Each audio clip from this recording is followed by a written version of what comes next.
Почитувани гледачи, го емитуваме најновото издание на регионалните вести на телевизија КИС. Православните верници го одбележуваат празникот посветен на светиот великомаченик Димитри, кај народот попознат како Митровден. Денешниот празник се одбележува како домашна слава на многу семејства. Со свети богослужби и домашни слави, православните верници денес го слават големиот празник посветен на светиот великомаченик Димитри, кај народот попознат како Митровден. Чествувањето започна утрото со свети богослужби. Во црквата подигната на православните гробишта во Тетово, во негова слава и чест, златоустова литургија отслужи митрополитот Тетовско-гостиварски господин Јосиф во сослужение на свештенослужители од Тетовското архиерејско наместништво. Владиката пред присутните верници говореше за значењето на денешниот празник. Ако ме гонеа мене, и вас ќе ве гонат, ако моите зборови ги запазија, и вашите ќе ги запазат. Драги браќи и сестри, во овој ноемвриски ден дојдовме овде во храмот посветен на денешниот славеник, на Божиот светилник, великомаченикот Димитри Солунски. Да се спомнеме за неговиот свеж живот, за кој го добил небесниот венец од Христа, нашиот Спасител. Денес нашите мисли и молитви да ги упатиме кон светителот од Солун, големиот маченик за верата, преку кого го прославуваме самиот Бог, бидејќи светиите се прославени од Бога, кој е чудесен во своите светии. Светиот апостол Павле во денешното апостолско читање му вели на својот ученик Тимотеј, а преку нас и на сите луѓе: поднесувај страдања како добар Христов војник. Свети Димитрije исполнил таа заповед апостолска, но и ние во секојдневниот живот, во истрадањата од овој свет, треба да се трудиме да ја исполниме и да покажеме на дело дека сме вистински православни христијани. Светиот Димитри заради својата вера го примил венецот на славата како голем маченик за верата Господова. Денешниот празник голем број православни верници во Тетовско го одбележуваат како домашна слава. Во својата проповед пред присутните, владиката господин Јосиф истакна дека славата е начин на молитвено прославување на еден светител, како заштитник на едно семејство или негов молитвен застапник пред Бога и не треба да биде богато гостење и опијање. На денот на својата слава, значи семејството, поревносно од вообичајното, го прославува и молитвено го велича својот свет покровител, а со тоа го прославува и велича Господа на славата, прекрасниот во светиите негови. На тој ден семејството, поусрно од вообичајното, му се моли на својот заштитник, молитвено да посредува пред семилостивиот Господ, за милост и благодат негова, за спасение и вечен живот, за учество во вечната слава, убавина и радост во неговото небесно царство. Славата има соборен црковен и соединувачки карактер, бидејќи таа има цел да не собере и соедини во вистинската братска Христова заедница во светата црква како собор Божи, како собрание на деца Божи, како литургија по литургијата. Токму затоа славата не е и не треба да биде богато гостење, опијување, туку потполна спротивност од пријадувањето и опијувањето и од кавгите. Суштината на славата е изразена во самото име. Тоа е славење на Бога и прославување на светиите угодници Божи, во чии ликови се открива вистинската слава на секое човечко битие, односно негова неминлива убавина и негово боголико достоинство. Главната содржина на славата е благодарење и молитва кон Господа, како измолување молитвена заштита од светителот, кој што ние го прославуваме. Славата првенствено е духовно случување и доживување, па затоа е потполно погрешно да се сведува на материјалниот и земен аспект, а да се занемарува духовниот аспект, она што навистина е потребно. А само тоа едно е потребно, семејството на денот на славата најнапред да учествува на литургијата, да се причисти со крвта и телото Христови и со тоа да ја засведочи својата вера во Бога и не само на денот на славата, туку не целиот свој живот. Православните верници ја исполнија црквата Свети Димитрија. Во текот на службата палеа свеќи за здравје на своите најблиски и се поклонуваа пред иконата на светителот, а беа прережани и славските колачи принесени од верниците. На последните локални избори зголемена е бројката на лица со попреченост кои гласале во домашни услови, поради неможноста да го остварат ова право на гласачките места. Зголемената бројка на лица кои го оствариле своето право на глас дома се должи на проектот "Јас имам право да гласам", поддржан од Европската унија. Зголемената бројка на лица кои го оствариле правото да гласаат во домашни услови се должи на проектот "Јас сакам да гласам", кој се спроведе во пресред на локалните избори. За таа цел беше организирана медиумска кампања, а беа посетени лицата со попреченост кои заедно со нивните семејства се запознаа со условите за гласање дома, рече Зоран Андонов, председател на Сдруженијето за церебрална парализа од Тетово. Направивме трибина, направивме дебатна емисија, и пред се остваривме личен контакт со лицата со посебни потреби, кои, односно и со нивните родители, кои изразија желба дека сакаат да гласат во домашни услови, и каде ги запознавме со процесот на гласање, ги запознавме кои документи треба да ги поднесат до општинските избирачки комисии за да го остварат тоа свое право на глас. За време на гласањето во домашни услови било регистрирано дека 8 лица, иако имале наполнето 18 години, се уште немаат лични карти и со тоа не можеле да го остварат своето гласачко право. 3 лица со попреченост ги немало во избирачкиот список, а 1 лице било одбиено. Инаку проектот се спроведе со финансиска помош од Европската унија. 31 годишна гостиварка која вчера паднала од прозорец од незиниот стан во Гостивар со тешки телесни повреди однесена во Скопскиот клинички центар. Гостиварка на возраст од 31 година се здобила со тешки телесни повреди, откако вчера попладне паднала од прозорецот од 4-тиот кат од станот каде живеела на улицата Мара Угринова во Гостивар. Девојката веднаш била однесена во гостиварската болница, но по укажаната помош поради сериозноста на повредите, итно е префрлена на скопските клиники. Незината здравствена состојба е сериозна, но моментално се наоѓа во шок соба на Карил во Скопје. Полицијата се уште ги утврдува причините за падот на девојката, дали станува збор за самоубиство или за нешто сосема друго.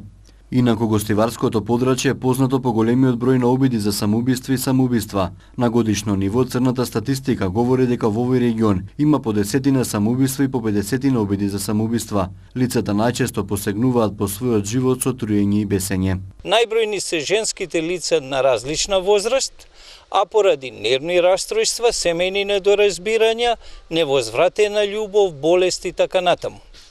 Најголемиот број од нив завршиле без посериозни последици по нивното здравје, со исклучок на неколку случаи. Инаку, споредено со претходните години, на гостиварското подрачје, па и пошироко во Полог, значително намален е вкупниот број на самоубиства и обиди за самоубиство. Инаку, споредено со претходните години, на гостиварското подрачје, па и пошироко во Полог, значително намален е вкупниот број на самоубиства и обиди за самоубиство. Само за илустрација, имаше години кога вкупниот број на самоубиства во поширокото полошко подрачје достигнуваше и над 20, а бројот на обидите и над 50. Од почетокот на годинава заклучно денешниот ден на ова подрачје се случиле 3 самоубиства, сите на возраст од 30 години. Тие имале нервни растројства, животот го одзеле со бесење. Следуваат останатите информации од полицискиот билтен на СВР Тетово.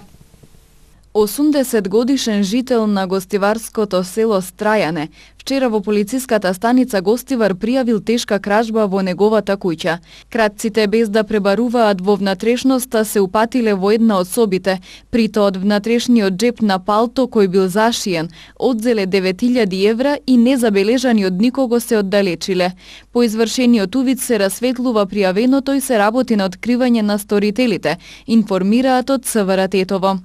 При полициска контрола вчера во објект во Топлица во кој нелегално без потребната лиценца се приредувале игри на среќа, бил затекнат 31-годишник од ова село, а при тоа полициските службеници биле попречувани и навредувани од две лица на возраст од 52 и 58 години од Топлица, додека едниот од нив физички нападнал еден од полициските службеници и му ја скинал униформата.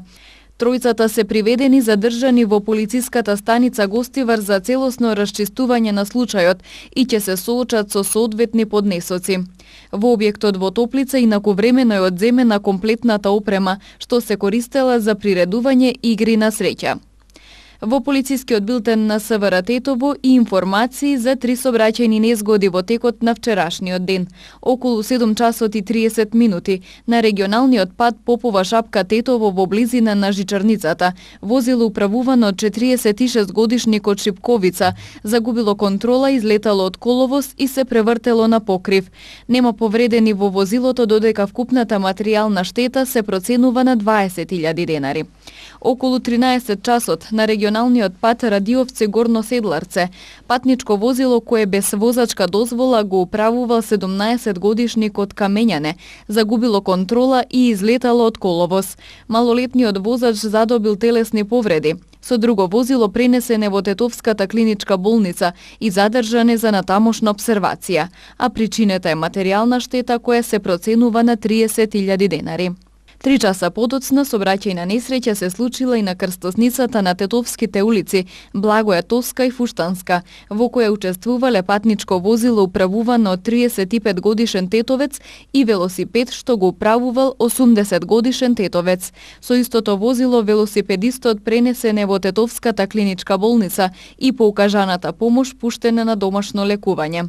Првично во двете сообраќајки причината е неприлагодена брзина, додека во третата движење во спротивна насока, информираат од СВР Тетово. 15 години постоење годинава прославува Македонско-хрватското друштво од Тетово. По тој повод во петок организира пригодна прослава. Македонско-хрватското друштво од Тетово годинава прославува 15 годишен јубилеј. По тој повод во петок на 10 ноември во ресторан Арена со почеток во 19 часот и 30 минути организира пригодна прослава. На прославата присутните гости ќе ги забавува музичката група од Загреб Леванда. Од 21 часот и 30 минути па до 1 часот по полноќ ќе настапи мегабенд со музика во живо. Медиумски покровители на настанот се радио и телевизија КИС. За прв пат во Тетово ќе се случи еден таков настан и би било пожелно и многу поголем аудиториум да биде заинтересиран да ја види овој настан, оваа клапа, бидејќи тоа прв пат се дешава. Јас колку што знам, моите 60 години не постоело таква манифестација во Тетово. За оваа манифестација се повикани гости од надвор, од Република Хрватска, од Република Србија, хрвати кои живеат во Суботица, Шибеник, Загреб и Пула. До сега имаме потврда на Загребачката жупанија дека ќе бидат присутни со основните училишта од таа жупанија. Од Суботица немаме и од Шибеник никаков одговор сега моментално, очекуваме овие денови. Од Република Македонија повикани се Сдруженијето на Заедницата на Хрвати од Скопје, Заедница на Хрвати огранок Куманово, Заедница на Хрвати огранок Велес, Македонско-хрватско друштво од Штип, Либертас од Штип и Бранко Марулич од Битола. Македонско-хрватското друштво Тетово е формирано во 2002 година и до сега има реализирано многу активности и проекти. Активностите на Македонско-хрватско друштво се одвиваат претежно преку школата за изучување на хрватски јазик. Веќе 5-6 година имаме професор од Хрватска кој доаѓа. Наставата се одвива во основното училиште Гоце Делчев, Тетово. Професорот си доаѓа, е платен од од влада на Република Хрватска, живее во Скопје, патува и така. Имаме едно 20-30 ученика моментално. Наставата ја помина 4-годишна настава прошла година 30 на деца, од која наставуваат и сега, некои повозрастни, има и помлади категории. Тоа е еден дел. Втора работа е што работиме и на проекти, од кои проекти се финансира ракометна секција на клубот, од која секција произлезе ракометен клуб во Тетово, бидејќи долго години го немаше. Ние сме заслужни за таа една работа што се десила. Друго, работиме на презентации, имаме креативна работилница, жените ја водат, сликарска секција, презентации на литературни дела, книги и така натаму. Сега да ви кажам дека говориме малку со простор. Општината Тетово имавме просторни одзеде, сега верувам дека ќе најдеме заеднички јазик, бидејќи имаме некој начелен договор. Они дел во промотивниот материјал го финансираат овој дел на Македонско-хрватско друштво и верувам дека ќе имаме некоја од 2-3 проекта некои средства за брзо време да ни легнат на сметка, за да може да го покриеме овој трошок.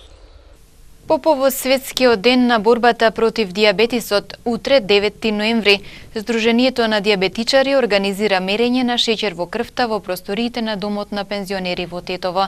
Сите заинтересирани граѓани бесплатно ќе можат да го проверат нивото на шеќер во крвта во периодот од 11 до 13 часот.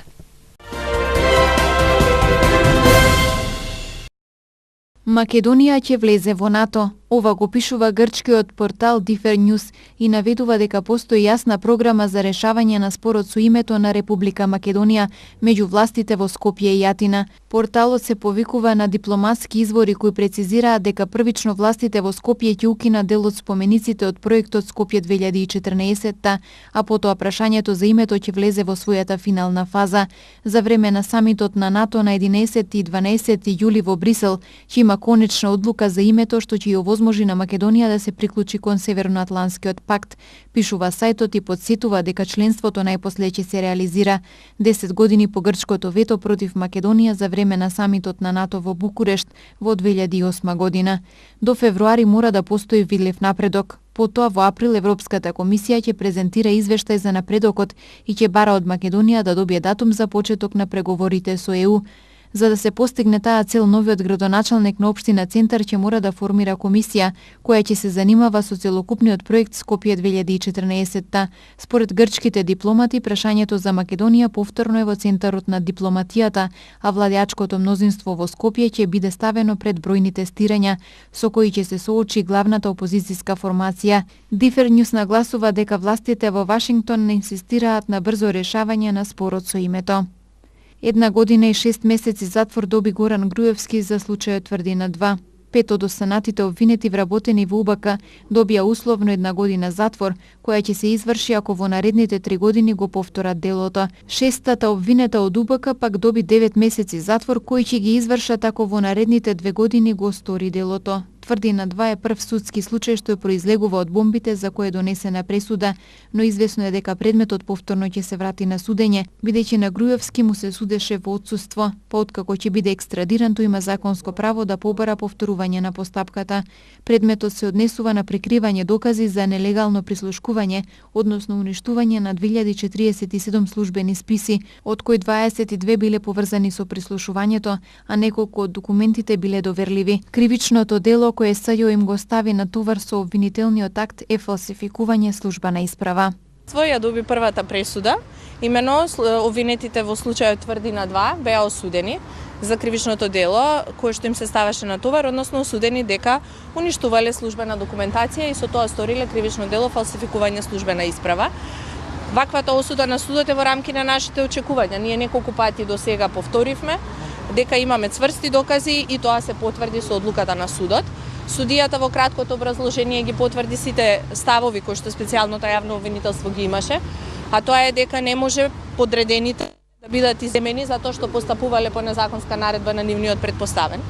И во оваа насока, како што кажав и во завршниот збор и сега ќе се повторам, дека правдата не треба да ја бараме само во судниците, туку во професионалното и законито работење на сите државни и полициски службеници, кои што интересот на граѓаните и професионализмот треба да го стават пред наредбите и незаконските наредби и желби на нивните претпоставени. Ние очекувавме да биде искрено ослободителна пресуда, бидејќи ние сме на становиште дека не постои како објект на заштита службена исправа која што може да биде предмет на ова кривично дело. Судијата даде кратко образложение во врска со вториот начин извршување, каде што според незино мислење и толкување, уништувањето може да се однесува и на вистинска службена исправа. Ние во завршен збор направивме јасна дистинкција помеѓу старото законско решение и помеѓу новото законско решение, кое што не остава воопшто простор за било какво самоволно толкување на одредбата од став 2, која што јасно и експлицитно сугерира дека вистинска исправа не може да биде предмет на уништување, бидејќи ставот 2 се повикува и се поврзува со став 1, каде што предмет на извршување на ова кривично дело може да бидат само службени исправи со невистинита содржина, а никако и службени исправи со вистинита содржина. Очигледно со судот имаме различна диоптрија на гледање на работите и на начинот, односно на објектот на заштита кој што може да биде предмет на ова кривично дело, и од тие причини ние ќе поднесеме жалба на овие околности и на околностите околу надлежноста која што ја оспоривме во текот на завршните зборови. Судијата Иван Џолев е нов председател на Кривичниот суд, одлучи судскиот совет на денешната седница. За него гласа 11 членови на советот, а 20 беа против. Џолев беше судија во Кривичниот суд 8 години и 2 месеци. За ова место се кандидираа судиите Владимир Панчевски, Ивица Стефановски, Верка Петковска, Осман Шабани, Џоко Ристов и Весна Димишкова. Судиката Олја Ристова ја повлекла кандидатурата за председател на Скопскиот кривичен суд, информираа на седница на судскиот совет. Претходно беше констатирана оставката на ВД председателот на Скопскиот кривичен суд Стојанче Рибарев, кој, како што беше речено на седницата, оставката ја поднел поради здравствени причини, односно хирушка интервенција. Ќе се прават измени на законот за технички преглед на возилата и ќе има задолжително мерење на издувните гасови, за да се категоризираат возилата како загадувачи, а ќе се мотивираат граѓаните да користат пелети за затоплување и да се зголеми бројот на корисници на централно грејење. Ова се дел од мерките кои беа најавени на состанокот помеѓу Министерството за животна средина и градоначалниците. Во решавање на овие најкритични две прашања во Република Македонија, потребно е да се оствари потесна соработка меѓу владата на Република Македонија, министерствата, органите, невладините организации, медиумите за јавно информирање. Како град Скопје иницираме заедно со Министерството за внатрешни работи измени на законот при техничкиот преглед на возилата да може секое возило еколошки да се мотира и да добие налепница. За да можеме потоа административно да ги исклучуваме возилата кои што реално придонесуваат кон загадувањето на воздухот. Грејењето среднорочно ќе го решиме со гасификацијата, како што веќе го ветивме.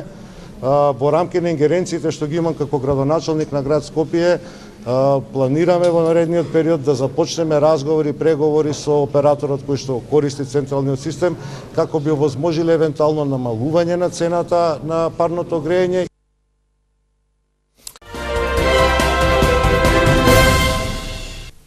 Кошаркарскиот клуб Гостивар успешно ја започна сезоната на надпреварувања во првата кошаркарска лига на Македонија.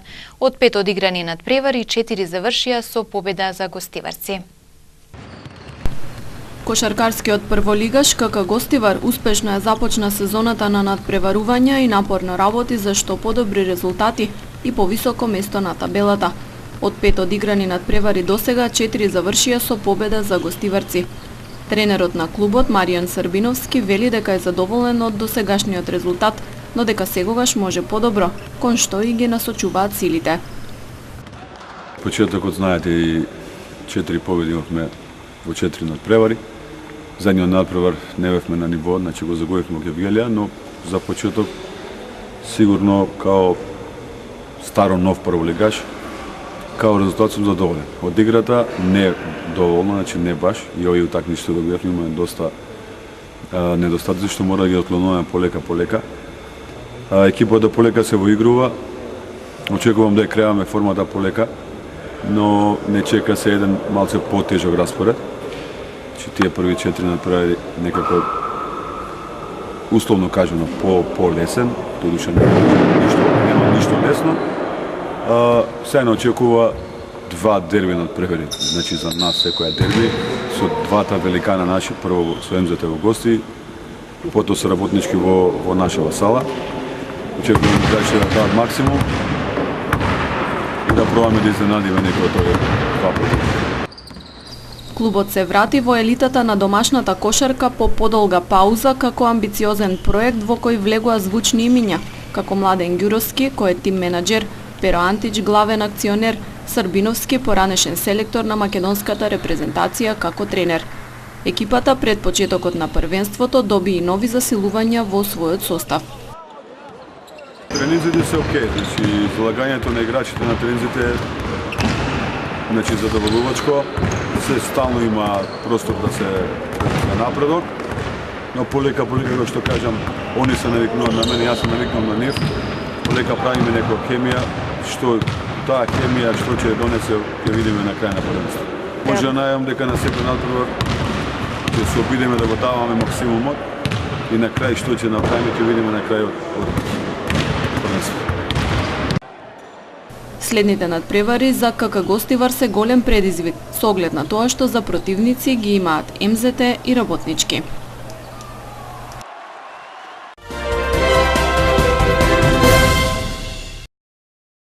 Бугарското месо е едно од најзагадените со антибиотици во Европската Унија. Ова го покажува 7-миот годишен извештај на Европската агенција за лекови. Во извештајот се анализира продажбата на антибиотици за животни во 30 европски земји во 2015 година. Во Бугарија во 1 килограм месо во просек има 121 милиграм антибиотик, што ја става земјата на 8 место на Европската листа за широка употреба на антибиотици. Најмалку медикаменти има во месото од Норвешка, 2 милиграма во 1 килограм, пошто следуваат Исланд и Шведска. Нови детали од истрагата за масовните убиства во Тексас, при што загинаа 26 лица. Од полицискиот извештај станува јасно дека сторителот Девин Кели избегал од психијатриска клиника во 2012 година. На вработените од полицијата во Ел Пасо кои го задржале Кели пред 5 години, им било кажано дека тој представува закана за самиот себе и за другите. Во извештајот се наведува дека масовниот убиец бил испратен во клиника откако упатил закани кон неговите команданти во воздухопловните сили и се обидел да украде оружје. Поранешниот велшки министер Карл Сарджент бил пронајден мртов само неколку дена откако против него беа изнесени обвинувања за недолично однесување. Сарджент бил отпуштен од секретаријатот за заедници и деца во петокот откако обвинувањата против него излегоа на виделина. Тој беше оженет и татко на 2 деца, а според првичните информации се самоубил. Полицијата од Северен Велс изјави дека смртта не е под сомнителни околности. Велшкиот парламент прекина со работа за да оддаде почит на Сарджент, а портпарол на семејството изјави дека семејството е во шок и побара да се почитува нивната приватност.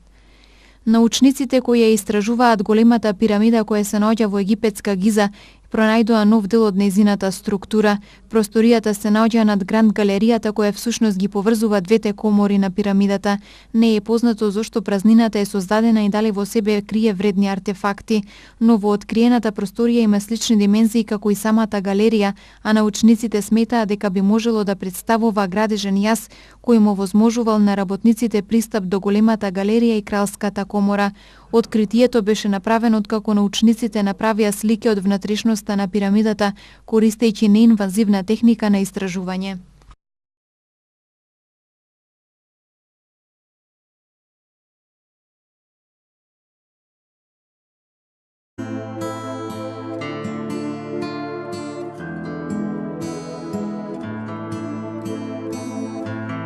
Денес имавме облачно време со повремени врнежи од дожд.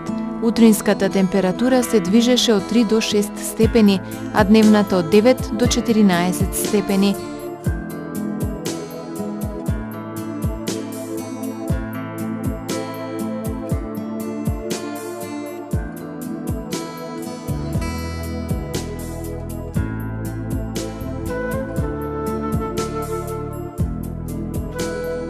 Времето утре ќе биде облачно, ќе дува слаб до умерен југоисточен ветер. Утринската температура ќе се движи од 0 до 6 степени, а дневната од 11 до 16 степени.